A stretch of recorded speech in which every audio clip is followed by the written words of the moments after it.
السلام علیکم ورحمۃ اللہ وبرکاتہ. نحمده ونصلي على رسوله الكريم اما بعد فاعوذ باللہ من الشیطان الرجیم. بسم اللہ الرحمن الرحیم. رب اشرح لي صدری ويسر لي امری واحلل عقدۃ من لسانی یفقهوا قولی. انسان مسلم کب بنتا ہے؟ جب وہ اپنی مرضی، اپنی خواہش، اپنی رائے اور اپنی ڈیزائرز کو اللہ کی مرضی کے آگے ختم کر دے. جب وہ اللہ پر پورا ایمان اور اعتماد رکھتا ہو کہ اس سے بڑھ کر میرا کوئی خیر خواہ نہیں. اگر اس نے مجھے کوئی کام کرنے کا حکم دیا ہے تو اس میں سراسر میری بھلائی ہے، خواہ وہ بظاہر مشکل ہی نظر آتا ہے. اور اگر کسی چیز سے روکا ہے تو بھی اس میں میرے لیے مکمل فائدہ ہے. تو مجھے وہی کرنا ہے جو میرا رب مجھ سے چاہتا ہے، تاکہ وہ مجھ سے راضی ہو جائے. کیونکہ اللہ کی رضامندی سے بڑھ کر کوئی چیز نہیں جو کسی انسان کو ملے. لیکن اس رضامندی کو پانے کے لیے اپنی رضا، اپنی پسند اور اپنی مرضی کو قربان کرنا ہوگا، اور خوش دلی کے ساتھ، مجبوری کے ساتھ نہیں، بوجھ کے ساتھ نہیں، یا کسی پریشر میں آ کر نہیں، یا صرف محض جذبات کی بنیاد پر بھی نہیں. سوچ سمجھ کر، پورے شعور کے ساتھ، ٹھنڈے دل سے اور کھلے دل کے ساتھ، خوشی کے ساتھ. رضیت باللہ ربا وبالاسلام دینا وبمحمد نبیا. اور زندگی اور موت اسی وقت اللہ کے لیے ہو سکتی ہے جب اس میں اللہ کی اطاعت ہو. تو ہم چونکہ آہستہ آہستہ زندگی کے اختتام کی طرف بڑھ رہے ہیں، تو بیماری کے بعد جب انسان یہ سمجھے کہ اب دن تھوڑے ہیں اور مجھے دنیا سے جانا ہے، تو اسے اور بھی بھرپور تیاری شروع کر دینی چاہیے. لیکن اس کا یہ مطلب نہیں کہ صرف یہ تیاری بیمار لوگ ہی کریں اور صحت مند لوگ اس کے بارے میں نہ سوچیں. نہیں، ہم میں سے ہر ایک کو سوچنا چاہیے، کیونکہ موت صرف بیماری کی وجہ سے نہیں آتی. موت بظاہر انتہائی صحت مند لوگوں کو بھی آدھا بوجھتی. اگر آپ کہیں سے بھی ریسرچ کریں کہ مختلف لوگوں کی موت کیسے واقع ہوتی اور اس میں کون کون سے فیکٹرز ہوتے ہیں، تو وہ سب ایک بہانہ نظر آتے ہیں. خواہ وہ ایکسیڈنٹ ہو، خواہ وہ کوئی شدید بیماری ہو، خواہ وہ کوئی اچانک آنے والی آفت ہو، قدرتی آفات ہو. یہ سب بہانے ہیں. کس کے؟ انسان کی تسلی کے لیے کہ ہاں یہ بات ہوئی تو اس وجہ سے فلاں مر گیا. حالانکہ اصل بات کیا ہے؟ موت لکھی ہوئی، موت تو آنی تھی، موت تو برحق ہے، اس کا وقت تو لکھا ہوا ہے. اور یہ کب لکھ دیا جاتا ہے؟ ماں کے پیٹ میں لکھ دیا جاتا ہے. دنیا میں آنے سے پہلے جانے کا وقت لکھ دیا جاتا ہے. اور یہ بھی لکھ دیا جاتا ہے کہ کون کس زمین پر مرے گا. انسان کو نہیں پتا کہ اس نے کہاں مرنا ہے. اس کی موت اس کو وہاں تک لے جاتی ہے، وہاں پہنچا دیتی ہے، اور وہ دنیا سے رخصت ہو جاتا ہے. تو اصل بات یہ ہے کہ ہم میں سے ہر ایک کو تیاری رکھنی چاہیے کہ معلوم نہیں کس وقت بلاوا آ جائے. سب کی سیٹس کنفرمڈ ہیں اور اس میں کوئی شک نہیں، صرف اناؤنسمنٹ کی دیر ہے. لاؤنج میں بیٹھے ہوئے، جب جس کا پلین چل پڑا وہ چلا جائے گا. آپ یوں ہی سمجھیے کہ جیسے ایک پلین میں ہر طرف سے پیسنجرز آتے ہیں نا، پھر اکٹھے بیٹھ کے پھر ایک سمت پہ اڑ جاتے ہیں. اسی طرح ہر روز بہت سی روحیں آسمان کی طرف چلی جاتی ہیں. یوں ہی سمجھیے کہ وہ سب بھی تیارے کھڑے ہیں، اور ہر روز مختلف بیک گراؤنڈز کے، مختلف نیشنلٹیز کے، مختلف رنگ نسل کے وہ سارے آتے ہیں، اور سب کے سب اس مخصوص دن، مخصوص لمحے، مخصوص وقت میں اللہ کی طرف واپس چلے جاتے ہیں. جسم یہاں رہ جاتے ہیں، روحیں اوپر چلی جاتی. تو اس لیے ہمیں نہیں معلوم کہ اس وقت اناؤنسمنٹ ہو جائے اور ہمارے جانے کا وقت آ جائے. تو بہتر ہے تیاری رکھیں، ہر دم تیاری رکھیں. اسی تیاری کا ایک حصہ وصیت کرنا ہے. اللہ سبحانہ وتعالیٰ نے انسان کو مال دیا ہے، اولاد دی ہے، اور بہت سی نعمتوں سے نوازا ہے، اور ساتھ ہی یہ حکم بھی دیا ہے کہ ان چیزوں کی قدر کی جائے، ان پہ شکر ادا کیا جائے، اور ان کی حفاظت کی جائے. ان کو ضائع نہ کیا جائے، نہ اپنی زندگی میں اسراف کر کے، بیکار ضائع کر کے، اور نہ ہی مرنے کے بعد. تو یہ سب کچھ جب ہم اللہ تعالیٰ کے حکم کے مطابق کرتے ہیں تو یہ ہمارے لیے عبادت بن جاتا ہے، اور اس پر ہمارے لیے اجر ہوتا ہے. اسی کا ایک حصہ وصیت ہے کہ انسان اپنی بلانگنگز کے بارے میں، خواہ وہ مال ہو یا اولاد ہو یا کچھ اور ہو، یا جس بھی چیز سے متعلق ہے وہ، یا اس کی کوئی ذمہ داری ہو، اس کے متعلق وہ اپنے بعد کیا سوچتا ہے، کیا چاہتا ہے، اس کا فیصلہ کرے اور اس کو باقاعدہ لکھ لے. تو وصیت اصل میں کہتے ہیں تاکیدی حکم کو، جو لازمی طور پر ماننا ہوتا ہے کسی کا، جو کوئی کہہ دے اس کی شرائط کیا ہے، کون سا مانا جائے گا کون سا نہیں مانا جائے گا، وصیت کس کس چیز میں کی جا سکتی ہے، کب کی جانی چاہیے، کس کے لیے کی جانی چاہیے، کون کون کر سکتا ہے، یہ ساری باتیں ہمیں اچھی طرح پتہ ہونی چاہیے، کیونکہ ہم نے یہ عہد کیا ہے کہ ان صلاتی و نسکی و محیای و مماتی للہ رب العالمین، ہر چیز اللہ رب العالمین کے لیے ہوگی آغاز سے انتہا تک. تو وصیت بھی اللہ رب العالمین کے حکم کے مطابق. تو وصیت کیا چیز ہے؟ عام طور پر وصیت مالی معاملات سے متعلق ہی گردانی جاتی ہے، اس لیے پہلے میں اس سے متعلق بات کروں گی اور پھر جنرل وصیت کے بارے میں بھی بات کریں گے. تو وصیت ہے اپنے مال کا 1/3 حصہ 1/3 مرنے کے بعد کسی ایک کو یا زیادہ کو بانٹ دینے کا حکم دینا. زبانی کہہ جانا یا تحریر کرنا یہ وصیت کہلاتا ہے. تو میت کے مال کے 3 حصے کیے جائیں گے، 2 حصے مال وراثت شمار ہوں گے اور تیسرا حصہ بطور وصیت اگر وہ وصیت کر جائے. تو اس کا حکم کہاں سے ملتا ہے؟ قرآن پاک میں سورۃ البقرہ 180 میں آتا ہے، للمتقین،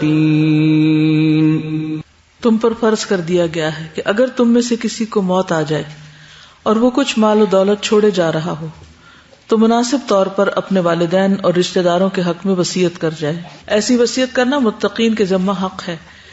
یہ آیت اگرچہ منسوخ شمار کی جاتی ہے کیونکہ آیت وراثت نے اس کو منسوخ کر دیا ہے، لیکن حدیث اس کی مزید وضاحت کرتی کہ وارثوں کے حق میں مالی وصیت نہیں کی جائے گی، دیگر وصیتیں ہو سکتی ہیں کیونکہ اللہ تعالیٰ نے ہر ایک کے حصے خود مقرر فرما دیے ہیں. ہاں وصیت پھر بھی باقی ہے، اور وہ کس کے لیے ہے؟ جن کے لیے میراث میں حصہ نہیں. ٹھیک ہے. اور ایسا کرنا دراصل مالدار شخص کو یا کسی بھی چیز کی ملکیت رکھنے والے کو اللہ سبحانہ وتعالیٰ کی طرف سے ایک خاص انعام دیا جانا ہے کہ وہ اپنے مال میں اپنی مرضی سے بھی کچھ تصریف کر سکے. دیکھیے کہ ایک وہ حکم ہے جو اللہ کا ہے، مال بندے کا ہے، لیکن حکم اللہ کا ہے، اسے اس کے مطابق تقسیم کرنا ہوگا. اور وہ کون سا ہے؟ 2 حصے یعنی جو وراثت کے.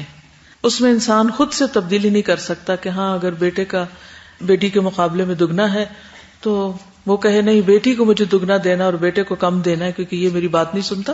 نہیں، یہ اللہ کا حکم ہے، آپ کو اسی طرح دینا ہے جیسے اللہ نے فرمایا ہے، کیونکہ مال بھی تو اللہ ہی دیتا ہے نا. تو مرنے کے بعد اصل مالک کون ہے اس مال کا؟ پھر اللہ ہی ہے، وہ جس کو چاہے دے. تو اس نے حکم مقرر کر کے چھوڑ دیا کہ ایسے ایسے کرنا ہے. اس معاملے میں اللہ سبحانہ وتعالیٰ نے کسی اور کو حق نہیں دیا کہ وہ اپنی مرضی سے اس میں کوئی تبدیلی کرے. اور آیات میراث اور میراث کے احکامات ان چیزوں میں سے جن میں بہت کم کوئی اختلاف ہے، یعنی کہ بہت کم معمولی حصے میں، ورنہ سب اس پر متفق ہیں کہ اللہ سبحانہ وتعالیٰ نے ترازو لے کے ہر ایک کے حصے تول ناپ کے الگ الگ کر دیے، پورا قانون دے دیا اور اس کو علم الفرائض میں شمار کیا. لیکن 1/3 پھر انسان کے اختیار پہ چھوڑ دیا کہ اچھا تم اپنی مرضی سے جسے دینا چاہو دے دو. کتنا مہربان ہے ہمارا رب، کتنا زیادہ اس کو خیال ہے ہمارے جذبات کا، احساسات کا، اور پھر ہمیں اختیار دینے کا کہ اچھا تم اپنی مرضی سے اپنی خوشی سے جس کو دینا چاہتے دو، لیکن صرف 1/3 دو گے، 2 حصے نہیں، 1 حصہ. تو اس میں اللہ کی بہت بڑی رحمت نظر آتی ہے. آپ سوچئے کہ اگر آپ کو کسی کی طرف سے کوئی چیز مل رہی ہے اور ساتھ وہ آپ کو لسٹ دے دے کہ اس کو ایسے اور ایسے خرچ کرو، جیسے شوہر دیتا ہے اپنی بیوی کو کچھ مال، تو اسے بعض شوہر کیا کہتے ہیں کہ یہاں خرچ کر سکتی، یہاں نہیں کر سکتی. کچھ کیا کہتے ہیں اتنا تو یہاں خرچ کرنا اور اتنے میں جو مرضی کرو، اور کچھ کہتے ہیں سارے میں جو مرضی کرو. تو اللہ سبحانہ وتعالیٰ نے ہمیں سارے مال میں مرضی کرنے کی کوئی اجازت نہیں دی، لیکن کچھ حصے کو ہمارے اس پہ چھوڑ دیو. تحفہ ایک، اچھا یہ گفٹ منی ہے، جو مرضی کرو اس سے، لیکن مرضی سے مراد پھر حدود کے اندر رہتے ہوئے مرضی جو ہر معاملے میں ہے. تو آپ اپنے لیے اس وصیت کے حق کو کیا سمجھیں گے؟ ایک تحفہ، ایک پریویلیج، اللہ کی طرف سے ایک رحمت کہ اللہ تعالیٰ نے آپ کو ایک اختیار دیا، حق دیا، تو اس کو استعمال نہیں کریں گے، سستی کریں گے اس معاملے میں، فائدہ نہیں اٹھائیں گے. مثلا آپ کے میرے پاس تو کچھ ہے ہی نہیں بھائی، پھر بھی ہے، اگر ایک رنگ بھی ہے نا آپ کے پاس تو اس کے بھی 3 حصے کیے جا سکتے ہیں، اور اس میں صرف 1 حصے کے آپ مالک ہیں، آپ جس کو چاہیں وہ دلوا دیں. وارثوں کو نہیں، وارثوں کے علاوہ، کیونکہ وارثوں کے تو آلریڈی 2 ہو گئے نا، تو تیسرے میں ان کو نہیں ملے گا. اللہ سبحانہ تعالیٰ کی طرف سے قانون وراثت کے بعد وصیت کے بارے میں جو حکم ہے وہ ایک تاکیدی حکم ہے. النساء 12 میں آتا ہے تو آخری حصے میں کیا فرمایا؟ من بعد وصیت یوصی بہا او دین، جبکہ وصیت جو کی گئی وہ پوری کر دی جائے اور قرض جو میت نے چھوڑا ہو ادا کر دیا جائے، اور وہ وصیت ذرا رساں بھی نہ ہو۔ یہ تاکیدی حکم ہے اللہ کی طرف سے، اور اللہ سب کچھ جاننے والا اور نرم خو ہے۔ یہ اللہ سبحانہ وتعالیٰ کی طرف سے اس کا علم اور حلم دونوں کی بنا پر ہے جو تمہیں حق ملا ہے۔ تو وصیت کو پورا کرنا اللہ کی طرف سے تاکیدی حکم ہے، جیسے وراثت تقسیم کرنا اللہ کا حکم ہے، اسی طرح وصیت پورا کرنا بھی۔ اس حکم کے پورا کرنے والے کے لیے جنت کی خوشخبری ہے، اور اس حکم کی نافرمانی پر ہمیشہ کی آگ اور رسوا کن عذاب ہے۔ سورۃ النساء آیت 13 میں فرماتے ہیں، یہ آیت میراث کے بعد ہے، تلک حدود اللہ ومن یطع اللہ ورسولہ یدخلہ جنات تجری من تحتها الانہار خالدین فیہا وذلک الفوز العظیم۔ یہ اللہ کی مقرر کی ہوئی حدیں ہیں، جو اللہ اور اس کے رسول کی اطاعت کرے گا اس کو اللہ ایسے باغوں میں داخل کرے گا جن کے نیچے نہریں بہتی ہوں گی، ان باغوں میں وہ ہمیشہ رہے گا، اور یہ بہت بڑی کامیابی ہے۔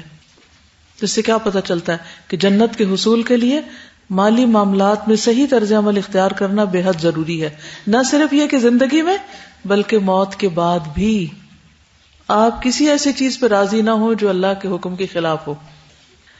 کیوں؟ اس لیے کہ جو نافرمانی کرے گا اس کے لیے ہمیشہ کی آگ اور رسوا کن عذاب ہے۔ آیت 14 میں آتا ہے، وَمَن يَعْصِ اللَّهَ وَرَسُولَهُ، اور جو اللہ اور رسول کی نافرمانی کرے گا، وَيَتَعَدَّ حُدُودَهُ، اور اس کی حدیں توڑے گا، يُدْخِلْهُ نَارًا، وہ اس کو آگ میں داخل کرے گا، خالداً فیہا، وہ اس میں ہمیشہ رہے گا، وَلَهُ عَذَابٌ مُهِینٌ، اور اس کے لیے رسوا کن عذاب ہے۔ تو اس سے کیا پتہ چلتا ہے کہ ان احکامات کی خلاف ورزی معمولی جرم نہیں، ان احکامات کی خلاف ورزی کرنے والوں کے لیے رسوا کن عذاب ہے۔ تو اس لیے اس علم کو سیکھنا بھی چاہیے، جاننا بھی چاہیے، اور اس پر صحیح طور پر عمل بھی کرنا چاہیے، وصیت کرنے والے کو بھی، سننے والے کو بھی، اور امپلیمنٹ کرنے والے کو بھی۔ وصیت اللہ کی طرف سے صدقہ ہے۔ رسول اللہ صلی اللہ علیہ وسلم نے فرمایا، ان اللہ تصدق علیکم عند وفاتکم بثلث اموالکم زیادۃ لکم فی اعمالکم، اللہ تعالیٰ نے تم پر یہ صدقہ کیا ہے کہ وفات کے وقت تمہیں تہائی مال میں وصیت کا حق دے دیا ہے تاکہ تمہارے نیک اعمال میں اضافہ ہو جائے، کہ مرنے کے بعد انسان کے وارث ہی سارا مال نہ لے جائیں، کیونکہ پتہ نہیں وارث آگے کیا کریں گے، کیونکہ اگر وہ نیک ہے تو نیک کاموں میں لگائیں گے تو ثواب ہوگا، لیکن اگر وارث نماز بھی نہیں پڑھتے اور دین کا بھی انہیں کوئی شدھ بدھ نہیں، اور وہ مال لے جاتے ہیں ایک حلال کی کمائی کا، محنت سے کمائی ہوئی دولت کو وہ صرف مزے سے اپنے عیش و عشرت میں اڑا رہے ہیں، تو میت کو کیا فائدہ؟ تو اللہ نے اس کو ایک حق دے دیا کہ تم اپنے ثواب کے لیے اپنی مرضی کے مطابق کسی بھی نیکی کے کام میں لگانے کی وصیت کر جاؤ، خواہ وہ کوئی پانی کا کنواں کھودانا ہو، یا کسی یتیم خانے کی سرپرستی ہو، یا کسی دینی ادارے کی سرپرستی ہو، یا کوئی اور خیر و بھلائی کا کام کسی نے کرنا ہو، تو وہ اپنے مال میں سے اپنے مرنے کے بعد اس مال کو اس خاص کام میں لگانے کی وصیت کر سکتا ہے۔ کیوں؟ تاکہ اس کے نیک اعمال میں اضافہ ہوتا رہے، صدقۃ جاریہ، صدقہ جاریہ بن جائے۔ تو نہیں کریں گے اپنے لیے صدقہ جاریہ؟ ٹھیک ہے، ہمیں اپنی اولاد بہت پیاری ہوتی ہے، ہمیں اپنے والدین بہت عزیز ہوتے ہیں، ہم کیا چاہتے ہیں کہ ان کو بہت زیادہ سے زیادہ خیر ملے، وہ اچھا کریں تب بھی، وہ برا کریں تب بھی انسان کی جو بلڈ ریلیشنز ہوتے ہیں وہ اس کی ویکنس ہوتے ہیں، اور انسان ہر خیر بلائی ان کی طرف لوٹانے کی کوشش کرتا ہے۔ لیکن اس معاملے میں انسان کو دوسروں کو مدد کرنے سے پہلے اپنی کرنی چاہیے، اپنی مدد کیسے ہوگی؟ وصیت کر کے، نیک کام دنیا میں بھی کر کے اور مرنے کے بعد بھی نیک کاموں کی تلقین کر کے، کیونکہ وہ تو ہمارے کام نہیں آئیں گے۔ آباؤکم وابناؤکم لا تدرون ایہم اقرب لکم نفعا، تمہارے والدین اور تمہاری اولاد تمہیں نہیں پتا تمہارے لیے فائدے کے اعتبار سے کون زیادہ بہتر ہے، اور ان کا فائدہ پھر محدود ہے۔ لیکن جو کام ہم اللہ کی خاطر، اللہ کے دین کی خاطر، اللہ کے دین کی سربلندی کے لیے، اس کی خدمت کے لیے کچھ بھی کر جاتے ہیں زندگی میں یا مرنے کے بعد، اس کا براہ راست فائدہ ہمیں بھی ہوگا اور انشاءاللہ ہمارے والدین اور اولاد کو بھی ہوگا، اگر اس راستے پہ چلتے رہے۔ اگر ہم وصیت لکھ بھی دیں بہت اچھا بہانہ ہے. کام نہ کرنے کے 100 بہانے. آپ کو تو اللہ کا حکم ماننا ہے نا, آپ کو تو کر کے جانا ہے نا. کوئی نہیں کرے گا تو اس کا کیا ہوگا وہ بھی قرآن نے بتا دیا, جو اس وصیت کو بدلے گا, جو اس کو امپلیمنٹ نہیں کرے گا. لیکن ہمیں کیا کرنا ہے؟ ہمیں کرنا ہے جو کرنا ہے اس کا اجر, نیت کا بھی اجر, آپ کے فیصلے کا بھی اجر, آپ کی لکھی ہوئی تحریر کا بھی اجر آپ کو مل جائے گا. بعد میں کیا ہوتا ہے اس کے آپ ذمہ دار نہیں ہیں. تو اس وقت ہماری کیا بات ہو رہی ہے کہ ہم نے یہ کرنا ہے. اس وقت اہمیت کی بات ہو رہی ہے, عمل کی بات ہو رہی ہے. ٹھیک ہے, اس پہ توجہ رکھیے, سوچئے, فیصلہ کیجئے, اور جو کرنا ہے نا, کرنے کے کام الگ لکھتے جائیے کہ مجھے کیا کرنا ہے. مجھے یاد ہے جب میں نے پہلی دفعہ یہ وصیت کا پڑھا تھا, میں شاید کلاس 5 میں تھی یا کچھ ایسی تھی, تو اس وقت میری کل ملکیت میرا ایک لوہے کا باکس ہوتا تھا. گھر میں سب بہنوں کے نا ایک باکس ملا ہوا تھا ان کو. تو میں نے کیا کیا کہ اس پہ لکھ کے, تو اس وقت اسٹکی نوٹ وغیرہ کچھ نہیں ہوتے تھے, گوند ملتی تھی, اور کبھی خود گھر میں بناتے تھے مایا وغیرہ نا, تو کاغذ پہ لکھ کے اس بکسے کے اندر چپکا دی کہ میرے مرنے کے بعد میرے کپڑوں کا کیا کریں وغیرہ وغیرہ. آپ یہ نہ سوچیں کہ ابھی تھوڑی مرنا ہے, آپ ہم سے مرنے کی باتیں کر رہی ہیں اور ہم تو جوان ہیں ابھی. لیکن آپ دیکھیے, آپ ہی میں سے ایک بچی جس نے آپ کے ساتھ کورس شروع کیا تھا بیچ میں چلی گئی.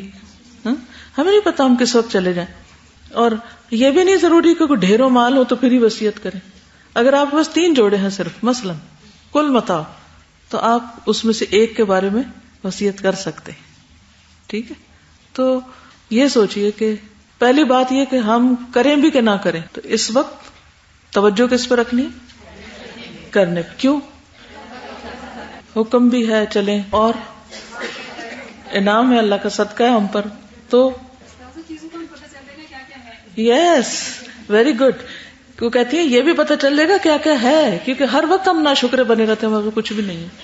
تو جب لکھنے بیٹھیں گے نا, جوڑوں کی تعداد, بیگز, جوتے, کتابیں, جیولری, آرٹیفیشل جیولری ہو بھلے, بہت سی چیزیں احاطے میں آ جائیں گی.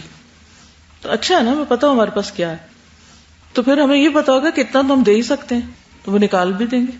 یا یہ کہ ابھی تو ضرورت ہے, ابھی نہیں نکال سکتی, تو بہتر ہے لکھ کے رکھ جاؤں کہ میں جب چلی جاؤں تو پھر میرے بعد یہ کر دیا جائے. ٹھیک ہے نا. تو اس ویکینڈ پہ کوشش کریں, اگر اس ویکینڈ پہ نہیں تو پھر نیکسٹ ویکینڈ پہ آپ یہ کام کر لیں, بیٹھ کے ہر چیز کی لسٹیں بنا لیں, کیا کیا میرے پاس. ٹھیک, دل نہیں مانے گا, نہیں ابھی تو ہم خود زندہ ہیں, ابھی کیوں بنائیں, ابھی تم جوان ہیں, کوئی فرق نہیں پڑتا. پھر اگلے سال پھر ریوائز کر لیں اس کو, اینولی ریوائز کرتے رہیں. ٹھیک ہے. اچھا, ایک بات یہ کہ فرض نہیں کرنا چاہتے نہ کریں, لیکن یہ اللہ کا صدقہ قبول کرنا چاہے تو بہت اچھا ہے, یہ بھی یاد رکھیں.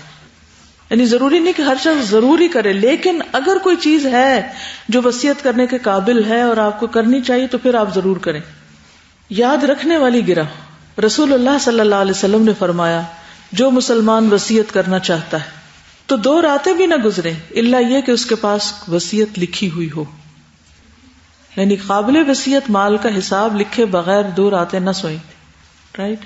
اچھا, قابل وصیت مال کہ جو آپ کا دل چاہتا ہے کہ آپ اس کو صدقے میں دیں, تو پھر صرف نیت نہ رکھیں, لکھ بھی لیں اس کو. سمپل سی بات ہے.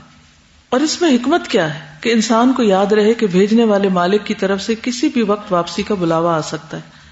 لہذا اچانک فوت ہونے کی صورت میں کسی بھی انسان سے لوگوں کے وہ اموال اور امانتیں ضائع نہ ہو جائیں جن کا وہ سرپرست یا امین رہا ہے, اور قیامت کے دن اس ذمہ داری کی بازپرس سے بچ جائے. کچھ چیزیں ایسی ہوتی ہیں کہ جو دوسروں کی ہمارے پاس ہوتی ہیں, ان کو لوٹانے کا بھی بندوبست ہونا چاہیے. یہ وصیت لکھ کر رکھنا ایسا ہی ہے جیسے بات سیدھے سادے لوگ کوئی بات یاد رکھنے کے لیے کپڑے میں گرہ لگا لیتے ہیں, لیکن بعض اوقات یہ بھی بھول جاتے ہیں گرہ کیوں لگائی تھی. گرہ تو یاد رہتی ہے لیکن گرہ کا مقصد یاد نہیں رہتا. ٹھیک. سیدنا ابو ہریرہ کہتے ہیں کہ ایک شخص نے رسول اللہ صلی اللہ علیہ وسلم سے کہا, یا رسول اللہ, کون سا صدقہ افضل ہے؟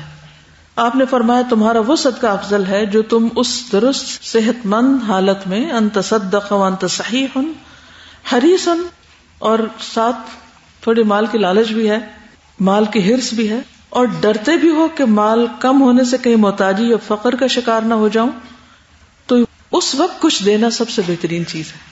یعنی تمہارا اپنا دل چاہتا ہے کہ خود استعمال کر لو, لیکن اس کے ساتھ کیا ہے, ضرورت مند بھی ہو اور اندر ایک طلب بھی ہے, پھر بھی انسان اس میں سے کچھ جب نکال کے دیتا ہے تو بیسٹ صدقہ ہوتا ہے.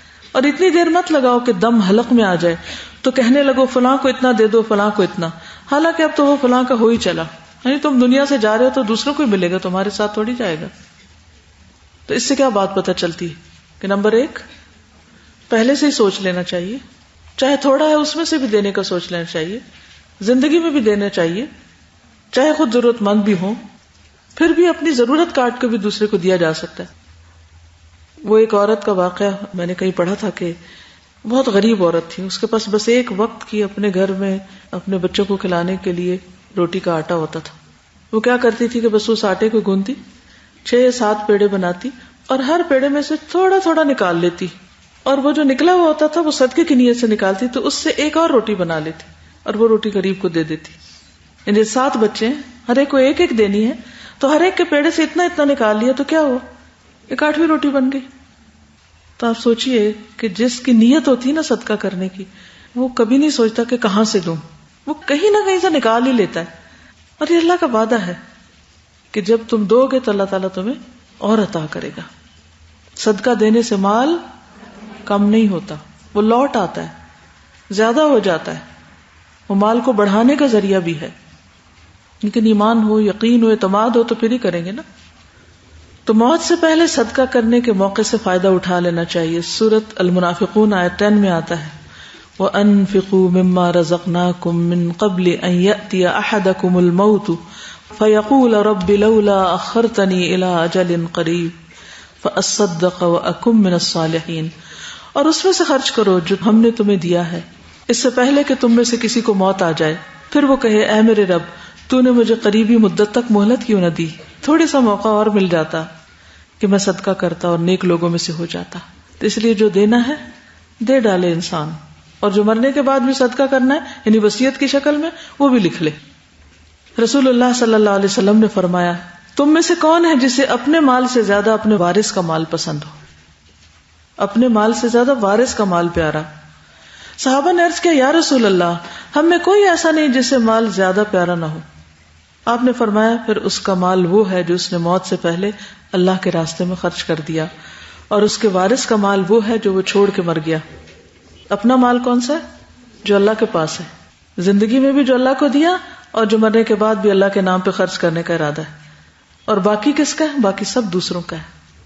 ہم میں سے بہت سے لوگ دوسروں کے مال کی تو خوب حفاظت کرتے لیکن اپنا مال جو اللہ کے پاس ہے اس کو بھولے ہوئے ہیں کہ وہاں کچھ اور جمع کرا دے. وصیت میں تاخیر ناپسندیدہ ہے. ابن عمر فرماتے ہیں کہ نبی صلی اللہ علیہ وسلم نے فرمایا کسی بھی مسلمان کو لائق نہیں کہ وہ 3 راتیں بھی گزارے مگر اس حال میں کہ اس کی وصیت اس کے پاس لکھی ہوئی نہ ہو. عبداللہ بن عمر فرماتے ہیں کہ جس وقت میں نے رسول اللہ صلی اللہ علیہ وسلم کا وصیت کے بارے میں ارشاد سنا اس وقت سے میری وصیت میرے پاس موجود رہتی ہے. یہ تھے صحابہ کہ جب سے میں نے سنا ہے میں نے اسی وقت سے عمل کر لیا اور میری وصیت جب سے میرے ساتھ ہی رہتی ہے. لیکن اس کے برعکس جو کنجوس انسان ہے اگر وہ مرتے وقت جب اس کو یقین ہو جائے کہ اب میں نے مر ہی جانا ہے، ڈاکٹر نے کہہ دیا اب 2 مہینے زیادہ زندہ نہیں رہ سکتے، تو اس وقت اگر کوئی وصیت کرتا ہے تو اس کا وہ فائدہ نہیں جو انسان صحت کی حالت میں کرتا ہے. یاد رکھیے صحت کی حالت میں، ضرورت کی حالت میں کرنا زیادہ بہتر ہے بنسبت بیماری اور موت کے قریب. بصر بن جحاش قرشی رضی اللہ عنہ سے روایت ہے ایک مرتبہ نبی صلی اللہ علیہ وسلم نے اپنے ہاتھ پر لعاب ڈالا اور اس پر انگلی رکھ کے فرمایا اللہ تعالیٰ فرماتا ہے ابن آدم تو مجھے کس طرح عاجز کر سکتا ہے جبکہ میں نے تجھے اس جیسی چیز سے پیدا کیا، یعنی لعاب جیسی سٹکی چیز سے. جب میں نے تجھے برابر اور معتدل بنا دیا تو 2 چادروں کے درمیان چلنے لگا، یعنی ایک اوپر کا کپڑا اور ایک نیچے کا، اور زمین پر تیری چاپ سنائی دینے لگی، پاؤں مار کے چلنے لگا. تو نے مال جمع کیا اور روک کر رکھتا رہا، جب روح نکل کر ہنسلی کی ہڈی میں پہنچی تو کہتا ہے کہ میں یہ چیز صدقہ کرتا ہوں، لیکن اب صدقہ کرنے کا وقت کہاں رہا. بہتر صدقہ کیا تھا کہ اس سے پہلے کر لیتے. کیا ہم ماں کے پیٹ سے چیزیں لے کر آئے؟ جو کچھ بھی ہمارے پاس جو بھی ہے اللہ ہی نے دیا ہے، تو اللہ کے راستے میں دیتے وقت دل پہ بوجھ نہیں ہونا چاہیے، دل کی خوشی سے دینا چاہیے، تھوڑا ہو یا زیادہ. تو یہاں کیا پتہ چلتا ہے کہ آپ کے صدقے کی ویلیو کم ہوتی جاتی ہے جوں جوں موت کا وقت قریب آتا جاتا ہے. لیکن جو شخص ساری زندگی صدقے کا عادی رہا ہے، ہمیشہ کرتا رہا ہے، تو اس کا موت کے وقت بھی بہت ویلیوبل ہے. ٹھیک ہے. حضرت عائشہ کہتی ہیں کہ ایک شخص نے نبی صلی اللہ علیہ وسلم سے پوچھا کہ میری ماں کا اچانک انتقال ہو گیا اور میرا خیال ہے کہ اگر انہیں بات کرنے کا موقع ملتا تو وہ کچھ نہ کچھ خیرات کرتی. اگر میں ان کی طرف سے کچھ خیرات کر دوں تو کیا انہیں ثواب ملے گا؟ آپ نے فرمایا ہاں ملے گا. یعنی وہ نہیں بھی کہہ کے گئی, نہیں بھی وصیت کی, اگر تم ان کے لیے کچھ کر رہے ہو انہی کے مال میں سے یا جو ان کی وراثت کا حصہ تمہاری طرف آیا ہے اس میں سے, تو بھی ان کو ثواب ملے گا, کیونکہ وہ زندگی میں کرتی تھی. تو اس سے یہ پتہ چلتا ہے کہ جو بندہ اپنی زندگی میں نیک اعمال کرتا ہے صحت کی حالت میں تو اس کا اجر بیماری کی حالت میں لکھ لیا جاتا ہے, اور جو زندگی میں کرتا ہے وہ موت کے بعد بھی اس کے لیے قابل قبول ہوتا ہے. تو نتیجہ کیا نکلتا ہے کہ ہمیشہ ہی اچھے کام کرتے رہنا چاہیے تاکہ پھر وہ مرنے کے بعد بھی جاری رہیں. ابو ہریرہ سے مروی ہے کہ ایک آدمی نے نبی صلی اللہ علیہ وسلم سے پوچھا میرے والد کا انتقال ہو گیا, انہوں نے مال تو چھوڑا لیکن کوئی وصیت نہیں کی, کیا میرا ان کی طرف سے صدقہ کرنا صحیح ہے؟ نبی صلی اللہ علیہ وسلم نے فرمایا ہاں یہ صحیح ہے, تم کر سکتے ہو. تو اس سے یہ بات بھی پتہ چلتی ہے کہ اگر بچے والدین کی طرف سے کوئی چیز صدقے میں دیتے ہیں ان کو ثواب پہنچانے کے لیے تو وہ والدین کو فائدہ دیتی ہے. وصیت لکھنے کا انداز کیا ہو؟ انس رضی اللہ عنہ کہتے ہیں صحابہ اپنی وصیتوں میں لکھا کرتے تھے یہ ہے جو فلاں بن فلاں نے وصیت کی ہے, یعنی اپنا نام اور باپ کا نام. وہ گواہی دیتا ہے کہ اللہ کے سوا کوئی معبود نہیں, اللہ اکیلا ہے, اس کا کوئی شریک نہیں, اور یقیناً محمد صلی اللہ علیہ وسلم اس کے بندے اور رسول ہیں, اور یقیناً قیامت آنے والی ہے, اس میں کوئی شک نہیں. اور اس نے اپنے گھر والوں میں سے جن کو چھوڑا ان کو وصیت کی کہ وہ اللہ کا تقوی اختیار کریں, آپس کے معاملات کی اصلاح کریں اور اللہ اور اس کے رسول کی اطاعت کریں اگر وہ مومن ہے. اگر وہ مومن ہے تو اللہ سے ڈرتے رہیں. اور وہ ان کو وہ وصیت بھی کرتے جس کی وصیت ابراہیم اور یعقوب علیہ السلام نے اپنی اولادوں کو کی تھی. کیا پہلا پارہ تو سب نے پڑھا ہوا, کیا وصیت کی تھی؟ اے میرے بچوں اللہ نے تمہیں چن لیا, ان اللہ اصطفیٰ لکم الدین فلا تموتن الا وانتم مسلمون. تو انسان کا بہترین مال کیا ہے؟ اس کی اولاد. تو اولاد کے بارے میں بھی نیکی کی اور تقوی کی تلقین کرنا اور وصیت کرنا ضروری. ٹھیک, تو یہ ایک وصیت کا ایک طرح سے سیمپل بتایا گیا کہ صرف مال میں نہیں اور چیزوں میں بھی ہوتی ہے. اب یہ ہے کہ ایک دفعہ آپ وصیت کرتے ہیں, کچھ عرصے کے بعد آپ کے حالات تبدیل ہو جاتے ہیں, تو کیا اب پہلی چینج کی جا سکتی؟ کی جا سکتی. عمر بن خطاب کہتے ہیں کہ انسان اپنی وصیت میں جو چاہے نئی بات داخل کر سکتا ہے اور وصیت کا نچوڑ اس کے آخر میں ہوگا, یعنی آخری ویلڈ ہوگی جو سب سے بعد میں کی. بعض اوقات ایسا ہوتا ہے نا کہ ایک وقت میں انسان بیمار ہوتا ہے تو جلدی سے کوئی وصیت کر کے کسی بچے کو پکڑا دیتا ہے, پھر کچھ عرصے کے بعد وہ ٹھیک ہو جاتا ہے, پھر سالوں بعد دوبارہ بیمار ہو جاتا ہے, پھر وہ دوبارہ وصیت کر دیتا ہے. اب وہ مرنے کے بعد دو لے کے آ جاتے ہیں کہ یہ جی ہمیں تو یہ لکھ کے دیا تھا, دوسرا کلیم کرتا ہے ہمیں تو یہ بات کہے گی. تو پھر کس کی مانی جائے گی؟ آخری بات مانی جائے گی. عائشہ رضی اللہ تعالیٰ عنہا کہتی ہیں کہ آدمی اپنی وصیت میں یہ لکھے کہ اگر میرے ساتھ موت کا معاملہ پیش آ گیا اور میں نے اپنی وصیت نہ بدلی تو یہی میری وصیت ہے. ٹھیک, خود لکھ کے جائے. وصیت کے درست ہونے کی کچھ شرائط ہیں. نمبر 1, تحریری ثبوت ہو, ریٹن, یا کم از کم 2 مسلمان گواہ ہوں. اگر زبانی بات ہے تو بہتر کیا ہے وصیت لکھ کر کی جائے. نمبر 2, 1/3 سے زائد نہ ہو, 1/3 سے زیادہ نہ ہو. نمبر 3, وارث کے حق میں نہ ہو, کیونکہ وارث کو تو دوسری طرف سے مل رہا ہے. پھر یہ کہ وصیت پر گواہ بھی بنا لیے جائیں اگر زبانی ہو, خاص طور پر جس کا پورا واقعہ کہاں ملتا ہے, سورۃ المائدہ آیت 106 سے 108. جب ایک مسلمان تجارتی سفر پر گیا اور اس کے ساتھ اس کے نان مسلم پارٹنر سے یا کولیگ سے, تو وہاں اس کو لگا کہ میں فوت ہو جاؤں گا, تو اس نے پھر کیا کیا, ان کو وصیت لکھ کے جو بھی سامان تھا وہ بھی بھیجا اور وصیت بھی. اللہ تعالیٰ فرماتے ہیں لوگوں جو ایمان لائے ہو, تمہاری آپس کی شہادت جب تم میں سے کسی کو موت آ پہنچے وصیت کے وقت, 2 عدل والے آدمی ہوں گے جو تم میں سے ہوں گے, یا 2 تمہارے علاوہ ہوں گے, یعنی نان مسلم.